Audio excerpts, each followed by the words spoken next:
Bangla and English tense. তুমি বরিশালে গিয়েছো?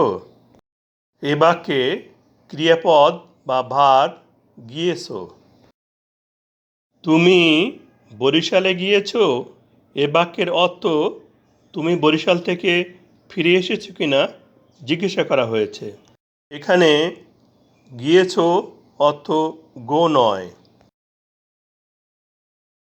কোথাও গিয়ে ফিরে আসতে বোঝাতে বিন ব্যবহৃত হয়।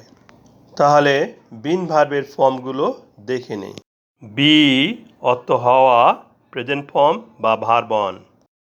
বি থেকে উৎপত্তি ভার্ব অন, এম, ইজ, আ। ওয়াজ বা ওয়া পাস্ট ফর্ম বা ভার্ব টু।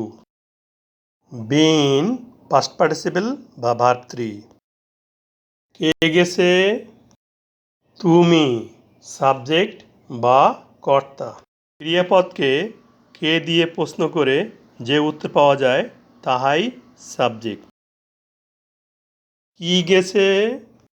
এ প্রশ্নের উত্তর হয় না, অর্থাৎ অবজেক্ট নেই। ক্রিয়াপদকে কি দিয়ে প্রশ্ন করে যে উত্তর পাওয়া যায় তাহাই অবজেক্ট। কোথায় গেছে? বরিশালে, অ্যাডভার্ব প্লেস। ক্রিয়াপদকে কোথায় দিয়ে প্রশ্ন করে যে উত্তর পাওয়া যায় তাহাই অ্যাডভার্ব প্লেস। মূল ক্রিয়াপদের শেষে এসও যুক্ত আছে, তাহলে এটি present perfect tense. Present perfect টেন্সের স্ট্রাকচার: প্রথমে subject plus auxiliary verb have বা has plus principal verb verb three plus adverb place plus প্রশ্নবোধক চিহ্ন বা note of interrogation. Present perfect টেন্সের স্ট্রাকচার অনুসারে বাংলা বাক্যটিকে ইংলিশে ট্রান্সলেট করি। প্রথমে সাবজেক্ট বসবে। এখানে সাবজেক্ট পাচ্ছি তুমি, তুমি ইংরেজি ইউ, তাহলে সাবজেক্টের স্থলে ইউ এসে বসবে। এরপর অক্সিলারি ভার্ব হ্যাভ বা হ্যাজ বসবে। ইউ অর্থ তুমি, second person singular number. Second পারসনের সাথে হ্যাভ বসবে। বাক্যটি ইন্টারোগেটিভ হওয়ায় অক্সিলারি ভার্ব হ্যাভ সাবজেক্টের পূর্বে বসবে।